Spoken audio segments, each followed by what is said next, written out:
नमस्कार, मैं अमित त्रिवेदी ज्योतिषाचार्य। सूर्य का दक्षिणायन प्रारंभ हो चुका है। अब जैसे दक्षिणायन है वैसे उत्तरायण भी है। अब दक्षिणायन क्या है और उत्तरायण क्या है, इसके अनुसंधान में जानकारी दूंगा।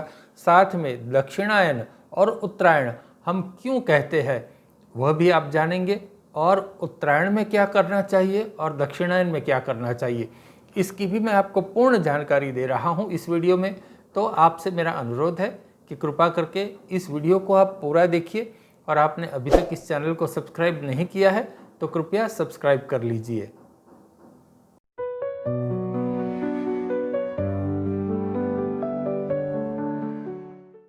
बाईस जून से 22 दिसंबर का जो समय है उसे दक्षिणायन कहा गया है। सूर्य नारायण देव दक्षिण दिशा की ओर गति करते हैं। अब दक्षिणायन क्यों यहाँ बहुत महत्वपूर्ण है, क्योंकि दक्षिणायन में सूर्य दानव लोक की ओर तरफ गति करते हैं, आसुरी लोक की ओर गति करते हैं। और सूर्य नारायण जो है हम मनुष्य लोक के लिए बहुत महत्वपूर्ण है। सभी ग्रहमंडल जो है सूर्य के आसपास गति करते हैं।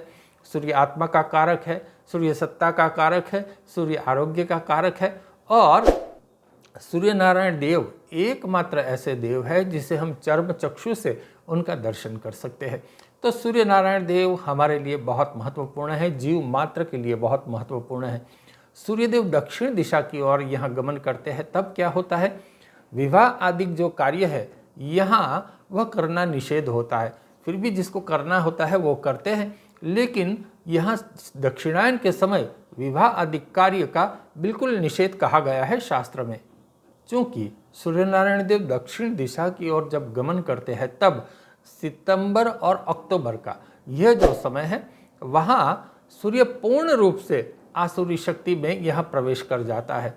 तो एक प्रकार से यह जो समय है भाद्रपद के आसपास का समय है, चंद्रमास जिसे हम भाद्रपद कहते हैं, उस भाद्रपद के समय में हम श्राद्ध पूजा करते हैं, पितृपक्ष की पूजा करते हैं, गणेश जी की पूजा भी हम इसी समय के आसपास करते हैं।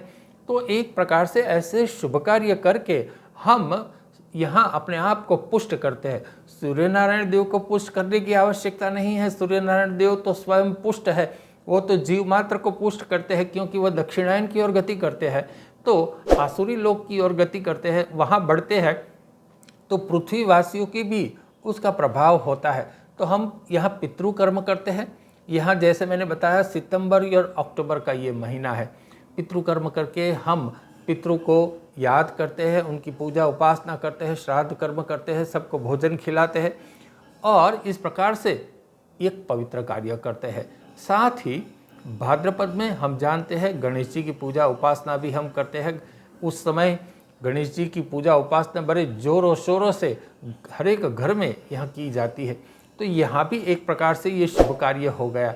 अब अक्टूबर के आसपास शारदीय नवरात्रि का प्रारंभ होता है, यहाँ शक्ति की उपासना होती है। अब सूर्य नारायण देव यहाँ भी प्रेत लोक से घिरे हुए होते हैं, तो शक्ति की उपासना करके हम जोरों शोरों से ढोल नगाड़े बजाकर माता जी का आवाहन करते हैं, और माता जी की शक्ति की उपासना करके आसुरी लोक को पृथ्वी ऊपर से हम भगाते हैं।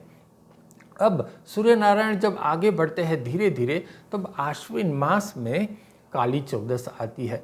यहाँ पूर्ण रूप से प्रेत लोक की छाया होती है मनुष्यवासी के ऊपर, और यहाँ भी हम हनुमान जी की पूजा उपासना करते हैं, महाकाली देवी की पूजा उपासना करते हैं, हनुमान चालीसा के पाठ करते हैं, और यहाँ देवी कवच का भी हम पाठ करते हैं। तो इस प्रकार से हम प्रेत योनि को भगाते हैं। देखिए, हम मनुष्य लोक जो है, मनुष्य लोक पे बसने वाले हम मनुष्य, वो बहुत प्रेत योनि को भगाने वाला है, पवित्र शक्ति का आवाहन करने वाला है, और हम पवित्रता में ही जीते हैं, और इसीलिए ये सब हम कर्म करते हैं। ये सब कर्म कोई अंधश्रद्धा के अनुरूप नहीं होता है, ना ही कोई मौज मस्ती के अनुसंधान में होता है। केवल और केवल प्रेत योनि आसुरी शक्ति को भगाने के लिए हम ये सब सात्विक पूजा उपासना करते हैं। और यहाँ धनुर्मास जिसे हम कहते हैं, और धनुर्मास में हम जानते हैं कि हम विवाह आदि कार्य नहीं करते, क्योंकि धनुर्मास में क्या होता है, यानी कि 16 दिसंबर के आसपास धनुर्मास में सूर्य पुनः देवलोक की ओर आगे बढ़ता है। यहाँ देवलोक में उनका स्पर्श होता है। तो धनुर्मास में एक प्रकार से देवगुरु बृहस्पति का ये मास है। सूर्य धनु राशि में प्रवेश करता है और धनु राशि का स्वामी है यहाँ गुरु यानी कि बृहस्पति। तो सूर्य नारायण देव देवलोक को स्पर्श करते हैं। अब जब देवलोक को सूर्य नारायण देव स्पर्श करते हैं तब यहाँ विवाह आदि कार्य नहीं होता, बाकी सभी प्रकार के कार्य हम कर सकते हैं। तो अब विवाह आदि कार्य क्यों नहीं होता? कुछ लोग कहते हैं कि ये तो अति शुभ है, तो इसमें क्यों नहीं होता? क्योंकि उसमें भी मांगलिक मंत्रोच्चार पढ़े जाते हैं।